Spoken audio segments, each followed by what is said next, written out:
আয় আব্বাজান, আপনার সাথে ৩ বছর ধরে ঝুলাঝুলি করার পরে আপনি আমার বিয়ে দেন নাই, তাই নিজের দায়িত্ব এখন থেকে নিজে পালন করতেছি। নিজের বিয়ে তাই নিজে দিয়ে আপনার কাছে রেডিমেড একটা বৌমা এনে দিচ্ছে, তাও আপনার মন ভরে না। আয় আব্বাজান, চুলের সাথে সাথে কি আপনার বুদ্ধিটাও চলে গেছে? আপনার কাছে এত করে বলার পর, আকুতি মিনতি করার পর আপনি কতবার আমাকে কথা দিয়েছেন যে আপনি আমাকে বিয়ে করাবেন, কিন্তু বিয়ে করার নাই। আপনি একটা নিমক হারাম। আপনার মতো বাবা আমি জীবনে দেখি নাই। আপনি কেমনে পারলেন এতদিন একটা ছেলেকে সিঙ্গেল রাখতে? আর এই সিঙ্গেল ছেলেটা কি বসে থাকবে? হ্যাঁ, বসে বসে ইয়ে চুষবে।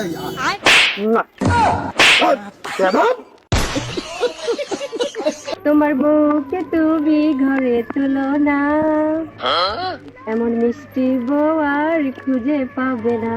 আচ্ছা, বিয়ে যেহেতু করেছি ঘরে তো তুলবই। তুমি এটা কোনো একটা কথা বললা? মানে গানে গানে তুমি আমাকে নিয়ে প্রশংসা করবে তা না, তুমি আমাকে ঘরে তুলো বাইরে তুলো। চলো বাড়ি চলো। এই শোনো, কি? একটা কথা বলি। হ্যাঁ বলো। তুমি যে আমাকে বিয়ে করো না, এটা কি তোমার বাড়িতে মেনে নেবে? অবশ্যই মেনে নেবে। আর তুমি আমার বাবাকে এখনো চিনোই না। আমার বাবা লাখে একটা মানুষ। আমার বাবার মতো ভাই আর বাবা আর হয় না। আমার বাবা বাংলাদেশের মধ্যে একটা সাদা সরল মানুষ, সহজ সরল, বুঝছো না? যে একটু ইমপ্রেস করবা, দেখবা যে তোমাকে সালাম করতেছে।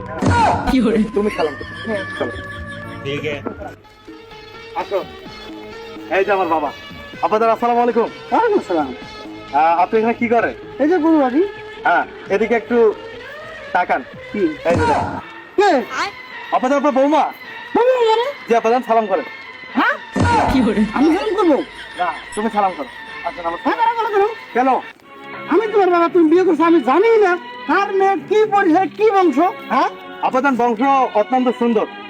মানে তাদের উপরে কোনো বংশ নাই বাংলাদেশে। তুমি যে বিয়ে করছো তুমি আমাকে বলছো? না, আপনাকে এখানে বলতে হবে, কাজীকে বলছি।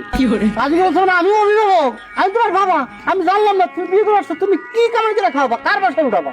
আব্বাজান, আমি আমার বাসায় উঠাবো। তোমার বাসা কই? এই যে আপনার বাসা, আমার বাসা। আমার বাসায় আমি তো তোমাকে জায়গা দেবো না। কেন আব্বাজান, তাহলে জন্ম দিয়েছেন কেন?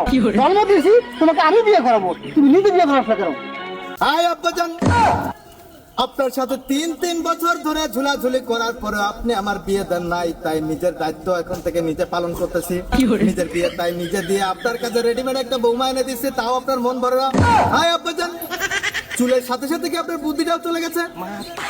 আপনার কাছে এত করে বলার পর, আকুতি মিনতি করার পর আপনি কতবার আমাকে কথা দিয়েছেন যে আপনি আমাকে বিয়ে করাবেন, কিন্তু বিয়ে করার নাই। আপনি একটা নিমক হারাম। আপনার মতো বাবা আমি জীবনে দেখি নাই। আপনি কেমনে পারলেন এতদিন একটা ছেলেকে সিঙ্গেল রাখতে? আর এই সিঙ্গেল ছেলেটা কি বসে থাকবে? হ্যাঁ, বসে বসে ইয়ে চুষবে, আঙুল চুষবে। তাই আপাজান আমি নিজেই বিয়ে করে এনেছি। বিয়ে করেন তো খুব ভালো কথা। হ্যাঁ, বউ নিয়ে যাও, ঢাকা যায় কারণ ছেলে খাবো। কেন আপাজান? আমি এরকম অবাধ্য সন্তানকে মাইনে নিতে আমি রাজি নাই। আমার সামনে বাজাবি? হ্যাঁ, এমন তুমি নিয়ে আসছো বিয়ে করে আমার সামনে, তোমার থাপ্পড় মারে। তুই তো খুব ফটোফটো করছিলি, বলছিলি যে আমাকে মেনে নিবে, এখন কেন মেনে নিচ্ছে না? তুই তা বলছিলি তোর বাবা অনেক সহজ সরল। আসলে আমার বাবা আগে খুব সহজ সরল ছিল, চুলগুলো পরে দেওয়ার পর থেকে এখন একটু অন্যরকম হয়ে গেছে। আপাতত এখন আমি কি করবো, কোন দিকে যাবো? তোমার রাস্তা এখন একটাই, হ্যাঁ, বাড়ির বাইরে। আরে মানে কি আপাতত আপনি আমার নববধূর সামনে আমাকে এইভাবে বেজ্জত করতেছেন?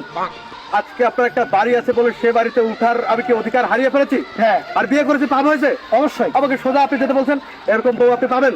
লাখে একটা বৌমা, হ্যাঁ, পরিমণের বান্ধবী, রেডিসন হোটেলে একসাথে সেদিন বার্থডে কেক কাটছে। এত পরিবারের সুন্দর, তার সৌন্দর্যের প্রেমে পরে অনেক ঘুরে তার পিছনে ঘুরছে। ছেলে পিছনে ঘুরে হয়েছে? হ্যাঁ আপাতত আমি তো বুঝছি মেনে নিছে। এত সুন্দর জি। ভালো ফ্যামিলি একটা মেয়ে, হ্যাঁ। ঠিক আছে, মানে এর মধ্যে এরকম দরজার আমি জুড়ে দেখি শ্বশুরের সামনে স্বামীর গায়ে হাত তুলে। হ্যাঁ, বংশ মনে যদি ভালো হইতো, বাপ মা যদি ভালো হইতো, তাহলে মেয়েও ভালো হইতো। আমাদের টেনশন নাই তো, আজকে আমার গায়ে হাত তুলেছে, কালকে আপনার গায়ে তুলবে। হ্যাঁ? আমার গায়ে হাত তুলবে? এত বড় সাহস? এই জন্য তো আমি আমার বাসায় এই মেয়েকে তুলবো না। বের হয়ে যাও আমার বাসা থেকে। তাহলে চলে না পাতা, আমি মানে তুমি চলো। আমি যাবো। হ্যাঁ?